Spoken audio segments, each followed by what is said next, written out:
조 바이든 대통령과 문재인 한국 대통령이 21일 이곳 워싱턴에서 개최할 정상회담에서 대북 전략에 대해 광범위하게 논의할 것이라고 미국 정부 고위 당국자가 밝혔습니다.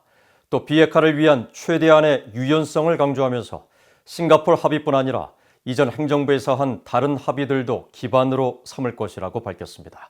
이종훈 기자가 보도합니다.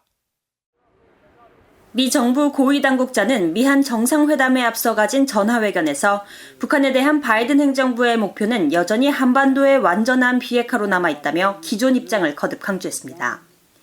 이 당국자는 미국의 새 대북 정책은 과거 행정부의 노력이 이런 목표를 달성하지 못했다는 점을 이해하고 일괄 타결 달성에 초점을 맞추거나 전략적 인내에 의존하지도 않을 것이라고 말했습니다. 또 미국의 정책은 세밀하게 조정된 실용적 접근법을 요구한다며 이는 북한과의 외교에 열려 있고 미국과 동맹국들, 주둔미군의 안보를 증진시키는 실질적 진전을 이루기 위한 외교를 모색할 것이라고 덧붙였습니다. 그러면서 이 과정에서 한국과 긴밀히 논의해왔고 계속 그럴 것이라며 두 정상은 이번 회담에서 이에 대해 광범위하게 논의할 것이라고 설명했습니다.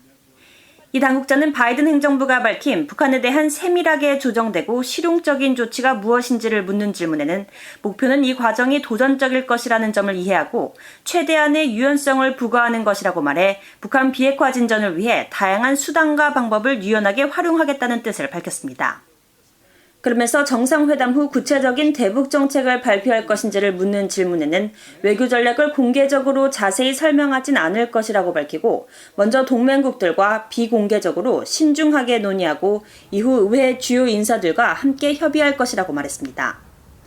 이 당국자는 또 지난 2018년 미국 싱가포르 선언과 관련해 종전선언 가능성을 논의하고 있느냐는 질문에는 싱가포르 합의뿐 아니라 이전 행정부에서 한 다른 합의들의 바탕 위에 구축하려 한다는 일반론 이상 나아갈 수 없다면서 종전선언과 같은 구체적 사안에 대해 예견하거나 논평하는 것은 현 시점에서 미국의 이익에 실제적인 도움이 된다고 생각하지 않는다고 덧붙였습니다. 또 한반도 비핵화와 북한 비핵화의 정의를 놓고 논란이 제기된 데 대해서는 의미가 꽤 명확하다고 생각한다며 미국이 시도하고 있는 것은 한반도 전체 지역에 핵 없는 환경임을 분명히 밝히고 있다고 강조했습니다. 이 당국자는 이번 미한 정상회담에서는 상당 부분이 북한의 도전에 대한 대응에 할애될 것으로 예상한다면서 미한 양국이 어떻게 북한과의 대화에 함께 나아갈 수 있을지 논의하게 될 것으로 전망했습니다. VOA 뉴스 이종훈입니다.